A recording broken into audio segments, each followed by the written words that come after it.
Hey guys, welcome back. Sticks with the Sticks here. Today we're going to talk about the Premier League fixtures that were played this weekend, and boy, we've had a lot of games, so we've got a lot to get through, guys. So let's get straight into it. Before that, don't forget to like, subscribe, guys. Show me love as I show you love, and let's do it. Chelsea played Newcastle and beat them 2-0 in a Premier League game this weekend. That game was really exciting to watch. The Premier League is well and truly back. A goal by Tammy Abrams and an own goal by Newcastle. The game was very simple for Chelsea, actually. They picked up where they left off before the international break. They're now 3 wins in a row in the Premier League. They're looking really good. They're scoring a lot of goals. They are a tough side to score against. They were without players like Havertz, Thiago Silva, Pulisic, and they still managed to pull out a really convincing win. Chelsea seem to have turned a corner and they're looking very solid. Questions raised whether they're really title contenders. I'm not quite convinced at the moment if they're ready to challenge for the title. I haven't seen enough consistency from them. A real consistent run of games would really convince me that they're title contenders, and they really need to do a lot more, in my opinion, to catch up to Liverpool and the likes of Manchester City. Tottenham Hotspurs are top of the table, and it's all thanks to Mourinho's tactics. We spoke about this in our previous video that we all expect how Man City are going to play, and it's all down to whether Mourinho will have an ace up his sleeve. And boy, oh boy, did he have an ace up his sleeve. He hits another Mourinho masterclass. Tottenham were pressing, they were defending mid-block and deep in whenever they needed to. It didn't look like they were just defending and overwhelmed by City at all. They were in control of that game, and luckily for them, they were able to score early and then finish the game off in the second half. Tottenham are now sitting top of the table. They've conceded, I think, 9 goals. They're scoring a lot of goals, so Mourinho's doing something right. I don't really think Tottenham are title contenders either. I don't know. There's just something about Mourinho that I don't. And I don't know whether this is because I'm a Chelsea fan and I don't really like Tottenham that much. But the way they're playing, I see them comfortably finishing in 4th. But the title just might be a little bit too much, because I think Harry Kane needs to be a striker who is scoring at least 20 plus goals like he normally does. But in this kind of system, he's playing much deeper. He's supplying, he's pulling defenders away from their line and allowing players like Son to run in behind him. Son is really good. He's a world class player, and he will get you goals. But for me, if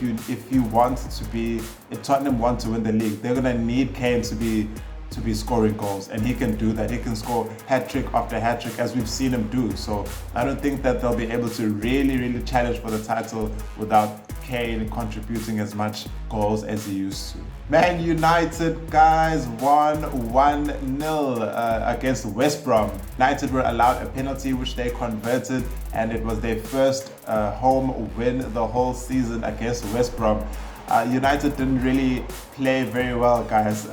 That game could have gone either way. West Brom could have got something out of that game, and the controversy comes from a penalty that was turned by the referee, who decided that the player wasn't kicked, that Gallagher wasn't kicked in the shin, which he obviously was kicked. These decisions keep going Man United's way for some reason, and it just gives them the advantage. It seems like these managers or these referees are afraid to make the big calls against United because these kind of decisions keep going United's way.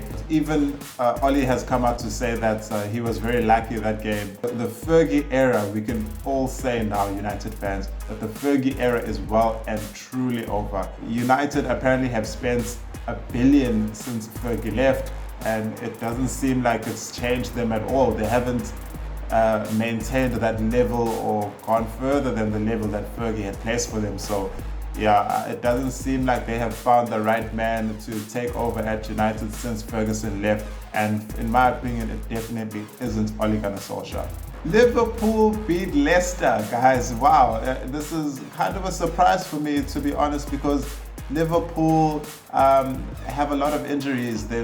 Everyone is out. Van Dijk their whole backline. Salah, who caught coronavirus earlier this week in the international break. Apparently he caught it while he went to his brother's wedding, which I did a video about. You guys should check that out. But yeah, they put away Leicester quite comfortably, and it could have been more. Liverpool showing that they could do it without their key players, which is great. The amount of depth that they have is good. So things are going really well for Liverpool at the moment, guys. They are right up there, and they're staying in the conversation of the league. In my opinion, they are still favourites to win the league, especially now since City are dropping points left, right and centre, which gives Liverpool and the other teams a chance to kind of be in the conversation in the top two. As it stands, I think Liverpool are the real favourites to win the league because they were just too good for Leicester yesterday. And when you imagine all their players coming back, and including the depth that they have, including the options that they have with Jota, who's just come in and fitted in like, you know, he's been here for years. Well done to Liverpool. Alright guys, so thanks very much for watching my video. Please show me love as I show you love. Harass that like button, harass that subscribe button, and I'll do a whole lot of videos for you guys. Yeah, so I'll see you guys very soon. Stay tuned for more videos, and I'll chat to you guys again at halftime.